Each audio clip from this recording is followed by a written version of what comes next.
ஆங்கிலத்திலே ஆற்றிய உரையின் தமிழாக்கத்தை இப்போது தங்கள் முன்னாலே நான் படிக்கின்றேன்.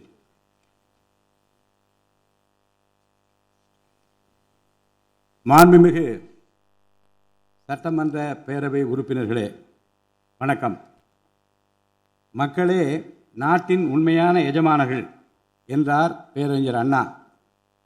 அண்மையில் நடந்து முடிந்த தமிழ்நாடு சட்டமன்ற தேர்தலில் தமிழ்நாட்டின் எஜமானர்களால் தேர்ந்தெடுக்கப்பட்டு 17வது தமிழ்நாடு சட்டமன்ற பேரவையின் முதல் கூட்டத்தொடரில் இங்கே அமர்ந்திருக்கும் சட்டமன்ற உறுப்பினர்களுக்கு எனது நல்வாழ்த்துக்களை முதற்கண் தெரிவித்துக் கொள்கிறேன்.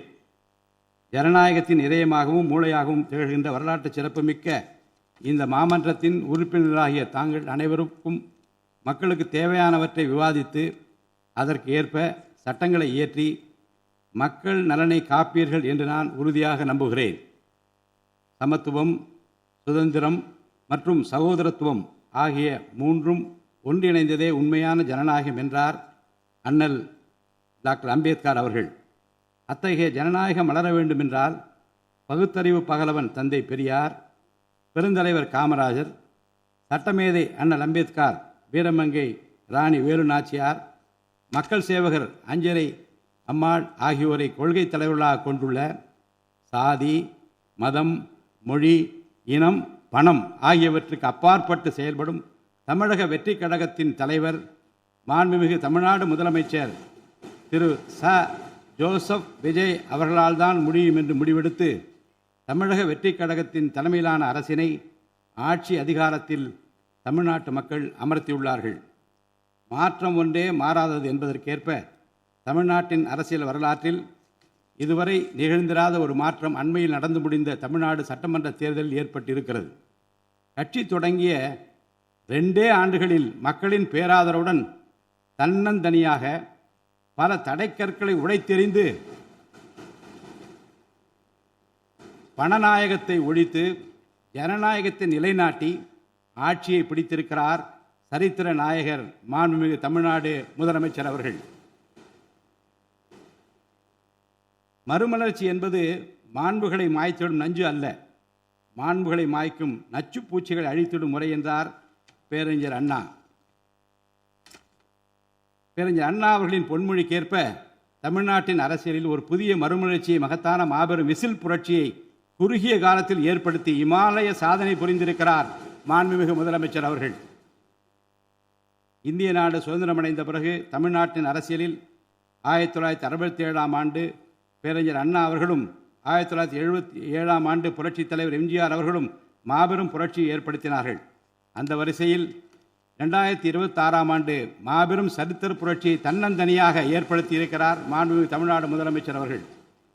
மாநில உரிமை, பெண்கள் நலன் மற்றும் பாதுகாப்பு, சமூக நீதி, சம வாய்ப்பு, மாற்றுத்திறனாளிகள், விவசாயிகள், மீனவர்கள், நெசவாளர்கள், தொழிலாளர்கள், திருநர் மற்றும் சிறுபான்மையினர் ஆகியோரின் நலன், கல்வி, மருத்துவம் மற்றும் சுகாதாரம், உரிய பிரதிநிதித்துவம் என அனைவரையும் உள்ளடக்கிய ஆட்சி என்ற கொள்கையை அடிப்படையாக கொண்டு சட்டங்களை இயற்றும் அரசாக, திட்டங்களை தீட்டும் அரசாக, 7.5 கோடி தமிழ்நாட்டு மக்களுக்கான அரசாக இந்த அரசு விளங்கும். தமிழக வெற்றி கழகத்தின் கொள்கை தலைவர்களாக திகழும் பகுத்தறிவு பகலவன் தந்தை பெரியார், பெருந்தலைவர் காமராஜர், சட்டமேதை அண்ணல் அம்பேத்கர், ராணி வேலு நாச்சியார், மக்கள் சேவகர் அஞ்சலை அம்மாள் ஆகியோர் இன்று நம்முடன் இல்லை என்றாலும் அவர்கள் வகுத்து தந்த கொள்கைகளை கட்டி காத்து பேரறிஞர் அண்ணா மற்றும் புரட்சித் தலைவர் எம்ஜிஆர் அவர்களது வழியில் ஜனநாயகத்தின் மேன்மையை மேம்படுத்த தேவையான அனைத்து நடவடிக்கைகளையும் இந்த அரசு நடைமுறைப்படுத்தும். கூட்டணி ஆட்சி தத்துவத்தின் இலக்கணமாக திகழும் இந்த அரசு கடந்த 74 ஆண்டு காலமாக தமிழ்நாட்டின் அரசியல் வரலாற்றில் கண்டிராத ஆட்சியிலும் பங்கு, அதிகாரத்திலும் பங்கு என்பதை செய்து காட்டியுள்ளது.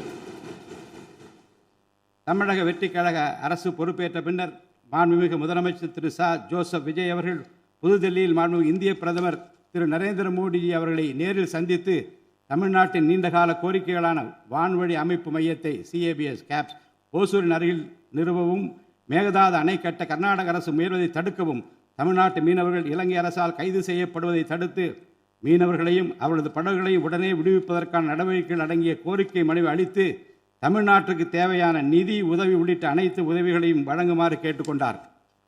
பிளே ஸ்டோர் மற்றும் ஆப் ஸ்டோரில் இருந்து பாலிமர் செயலியை QR கோடு மூலம் பதிவிறக்கம் செய்யுங்கள். செய்திகளை உடனுக்குடன் பெறுங்கள்.